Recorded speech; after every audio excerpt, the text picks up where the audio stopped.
एक समय कंस अपनी बहन देवकी को उसकी ससुराल पहुंचाने जा रहा था। रास्ते में आकाशवाणी हुई, हे कंस, जिस देवकी को तू बड़े प्रेम से ले जा रहा है उसी में तेरा काल बसता है। इसी के गर्भ से उत्पन्न 8वां बालक तेरा वध करेगा। ये सुनकर कंस वसुदेव को मारने के लिए उद्यत हुआ।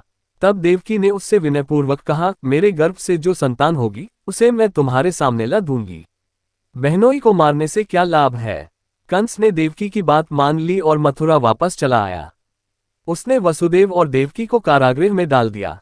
वसुदेव देवकी के एक एक करके 7 बच्चे हुए और 7 को जन्म लेते ही कंस ने मार डाला। अब 8वां बच्चा होने वाला था। कारागार में उन पर कड़े पहरे बैठा दिए गए। उसी समय नंद की पत्नी यशोदा को भी बच्चा होने वाला था। उन्होंने वसुदेव देवकी के दुखी जीवन को देख 8वें बच्चे की रक्षा का उपाय रचा। जिस समय वसुदेव देवकी को पुत्र पैदा हुआ उसी समय संयोग से यशोदा के गर्भ से एक कन्या का जन्म हुआ, जो और कुछ नहीं सिर्फ माया थी। जिस कोठरी में देवकी वसुदेव कैद थे उसमें अचानक प्रकाश हुआ और उनके सामने शंख, चक्र, गदा, पद्म धारण किए चतुर्भुज भगवान प्रकट हुए। दोनों भगवान के चरणों में गिर पड़े। तब भगवान ने उनसे कहा, अब मैं पुनः नवजात शिशु का रूप धारण कर लेता हूं। तुम मुझे इसी समय अपने मित्र नंद जी के घर वृंदावन में भेज आओ और उनके यहाँ जो कन्या जन्मी है उसे लाकर कंस के हवाले कर दो। इस समय वातावरण अनुकूल नहीं है, फिर भी तुम चिंता न करो। जागते हुए पहरेदार सो जाएंगे, कारागृह के फाटक अपने आप खुल जाएंगे और उफनती अथाह यमुना तुमको पार जाने का मार्ग दे देगी।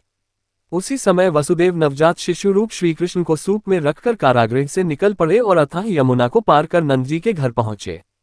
वहां उन्होंने नवजात शिशु को यशोदा के साथ सुला दिया और कन्या को लेकर मथुरा आ गए। कारागृह के फाटक पूर्ववत बंद हो गए। अब कंस को सूचना मिली कि वसुदेव देवकी को बच्चा पैदा हुआ है। उसने बंदीगृह में जाकर देवकी के हाथ से नवजात कन्या को छीनकर पृथ्वी पर पटक देना चाहा, परंतु वह कन्या आकाश में उड़ गई और वहां से कहा, अरे मूर्ख, मुझे मारने से क्या होगा। तुझे मारने वाला तो वृंदावन में जा पहुंचा है। वह जल्द ही तुझे तेरे पापों का दंड देगा। ये है कृष्ण जन्म की कथा।